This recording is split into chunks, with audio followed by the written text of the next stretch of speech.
Okay? Next, number 12. Materiality. Okay.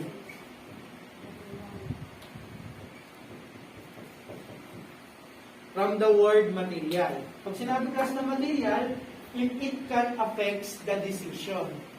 No? Pag hindi nakaka-affect sa decision, ibig sabihin, immaterial siya. Pag nakaka-affect sa decision, material na siya. No? Ganun lang yun. So, kapag yung kapitbahay yung chismoso o chismosa, kapag yung sinasabi niya is naaapektuhan ka, ibig sabihin, material yun. Pero kapag yung mga pinagsasabi ng chismosa ng kapitbahay, hindi ka naaapektuhan, immaterial yon. In other words, walang kwenta, walang pake. Wala kang pake sa pinagsasabi niya kasi hindi ka naaapektuhan. Ibig sabihin, hindi siya relevant. So kung hindi siya relevant, hindi siya material. Pag material, ibig sabihin, naaapektuhan yung decision making mo.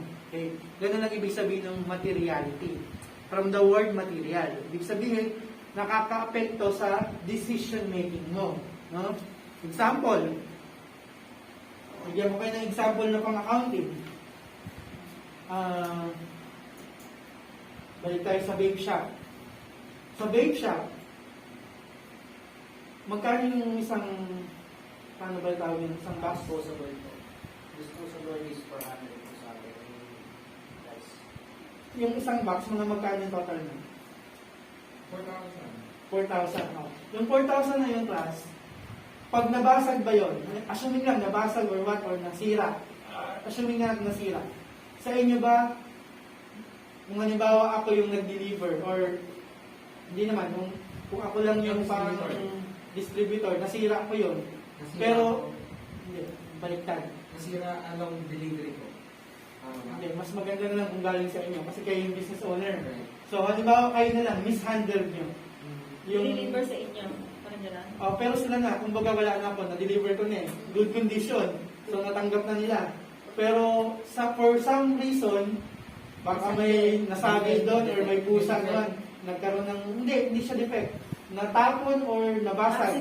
Aksidente nyo na lang. Ganun. So, yung 4,000 na nabanggit nyo, yung 4,000 ba na yun, pag halimbawa nasira nyo, kasalanan nyo in short. Yung 4,000 na yun, pag nasira nyo, loss nyo siya, di ba? So, ang tanong, maaapektuhan ba kayo nun? Magagalit kayo, di ba? Magagalit kayo as business owner. Ibig sabihin, material siya sa inyo. Okay. Ngayon, ganito naman yung sitwasyon. Sino bang pinakamalaking or pinakakilalang seller ng vape? Si Denka. Mga nasa magkano ang income nila sa isang buwan? More or less 15 M. 15 M. Ayun. Similar scenario. Na basagan sila o nasiraan sila ng ganun din. Isang box din. 4,000. Sa tingin mo material sa kanila o hindi? Hindi. Kasi ang income nila, sabi mo nga, is 15 million. So sa kanila, immaterial yun. Di ba? Immaterial. Sa inyo, dahil maliit lang kayo, material na yung 4,000. Kaya pala makaapektuhan ka. Yung decision making. Kaya tinanong ko sila kung magagalit ba kayo kapag nabasag yung 4,000. Mababasag ka. Magagalit ka kasi yung 4,000 na yun, malaki na yun sa inyo. Kasi small ano pa lang kayo. Pero syempre, pag assuming malaki na kayo, kahit matapunan kayo ng 4,000 or 10,000 pa nga siguro, okay lang. Parang considered as normal ano lang siya. Normal losses lang. So, ibig sabihin, yung 4,000, material siya sa inyo. Pero doon sa sinabi niyo, Denkan? Denkan po, pinakamalaking distributor ng Pilipinas po. Si Denkan, yung 4,000 na losses, bali wala yun sa kanila. Ibig sabihin sa kanila, immaterial yun. Pag sinabing immaterial, pag sinabing immaterial, hindi makaka-apekto sa decision making nila. Sa kanila, magkakaroon ng epekto. Papagalitan nila yung kung sino man nakabasa yun or what. Kasi sabihan nila mababawasan na, yung ano. o dapat pala next time, yung ano natin, yung box, dapat may bubble wrap. O dapat pala may maayos silang lagayan. Magkakaroon ng ano sa kanila, action sa kanilang side. No? Pero kay Denkan, bali wala yun, yung 4,000 na yun. Sir, paano yun sa accounting? Plus yun. Pero yun nga, sabi ko nga, hindi siya depende sa situation. Kay Denkan, kahit hindi na nila yun i-record kasi masyado siyang maliit para sa 15 million.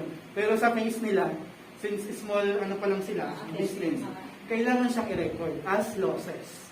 Ganun lang siya kasimple. Sa company sa siguro may mga budget din about sa mga losses or sa hindi sabihin ano yun yung gagawin sa kanila kasi nasa budget naman nila yun. Kumbaga, kailangan naman nila yun. Pag malalaking company. Depende nga sa kumpanya. Katulad nga, kaya ko in-example yung sa kanila, saka yung tinanong ko yung malaking distributor. Oo, kumbaga parang baliwala. So, yun yung ibig sabihin ng materiality. From the word material. Pag sinabing material sa Tagalog, kumbaga is malaking issue na to. Material na to, kumbaga. Issue. Kung immaterial naman siya, pwede mong ibaliwala. Kumbaga, okay lang yan, maliit lang yan. It's okay. Papayaan mo na yan, let it go, let it slide, parang gano'n. Pero kapag material sa'yo, ay hindi pwede ito mangyari sa susunod. Dapat ayusin mo yung paglalagay mo ng bait natin, baka mamaya maulit na naman yan, mabasagan na naman tayo, or magkaroon na naman tayo ng losses na 4,000. So, ganyan siya, class.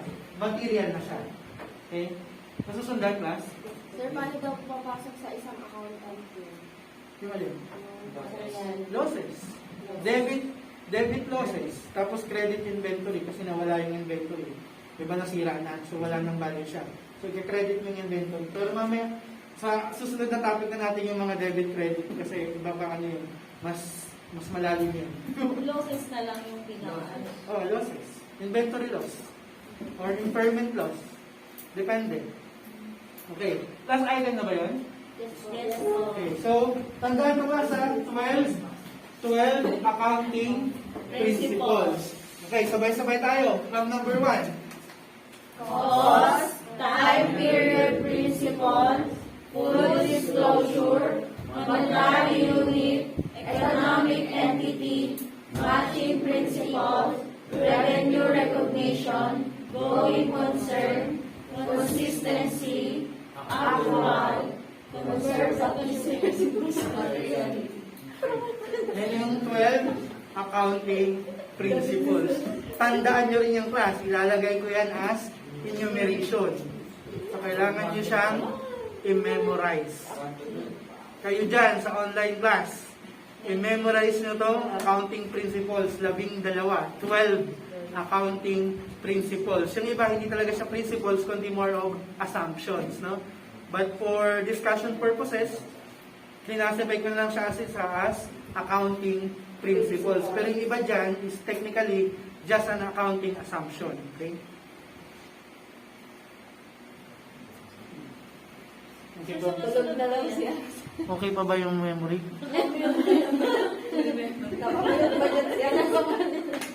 Parang nadugo na yun. Tawag ka na, nakamute siya. Okay na siya. Basta yun, natandaan mo lang kung ano ibig sabihin. Ang tanong, magiging ano ba siya? Ang tanong, magsasabi mo ka ba? Baka mamaya, meron kang tinatago dyan. Dapat sabihin mo siya lang ang totoo.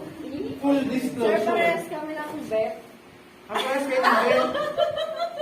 Ayun na. O kung parehas kayo ng bet, dapat kayo ay may matching. Dapat ginaganon nyo. Dapat nagja-jive ba tayo ng gusto? Baka mamaya, hindi tayo jive. No? Kapag hindi kayo nag-jive, nababiolate nyo yung matching principle. Di ba? Dapat i-relate ito sa buhay nyo. Di ba? Para mabilis mong tandaan. Ano naman yung going concern? Pwede. Going concern, di ba? Tuloy-tuloy lang. No? Hanggat hindi ka binibreak, tuloy-tuloy lang. Problema lang kasi, pag sinagot na, yung ibang lalaki, wala na. Nagpapasundo, ang sasabihin, ay, busy kami, or next time na lang, or meet halfway na lang. Minsan wala na talaga. Anong oras na? Okay pa tayo sa oras? Okay. Okay, kaya pa. Next topic is differentiate bookkeeping from accounting.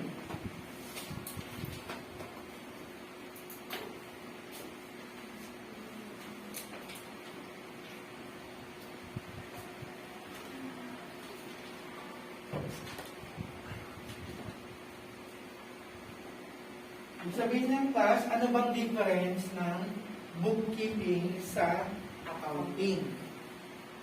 Ano daw? Si bookkeeping class is more on recording financial data. Samantalang si accounting, more of interpretation. Mas, in other words class, si accounting, mas higher level siya. Si bookkeeping, mas lower level.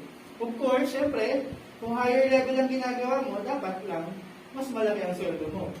Mas malaki ang sweldo ng accountant kumpara sa bookkeeper. Okay? So, huwag na kayo magtaka doon. Kasi nga, high level yung accountant kumpara sa bookkeeper. O, ano ba yung mga difference dyan? Yung bookkeeping does not file tax return. Si accountant, siya mismo yung nagpa-file ng tax return. Pero dito class sa Pilipinas, dahil nga nagtitipid tayo, usually, yung bukod doon, si bookkeeper, siya na rin yung nagpa-file ng tax return. Pero in reality, dapat talaga dyan, si accountant lang yung nagpa-file. Pero yung pinafile niya, nanggagaling kay bookkeeper. O ano pa yung sinabing, ano dyan? Differences.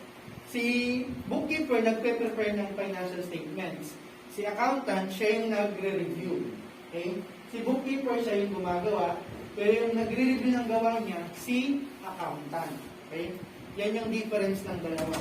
Bookkeeping versus accounting. Okay? So, basta tatandaan nyo, si bookkeeper, more on transactional siya. Ibig sabihin, in other words, more on clerical. Si accountant naman, more on analysis. Kaya nga siya yung nagre-review. Kasi more on analysis siya. Okay?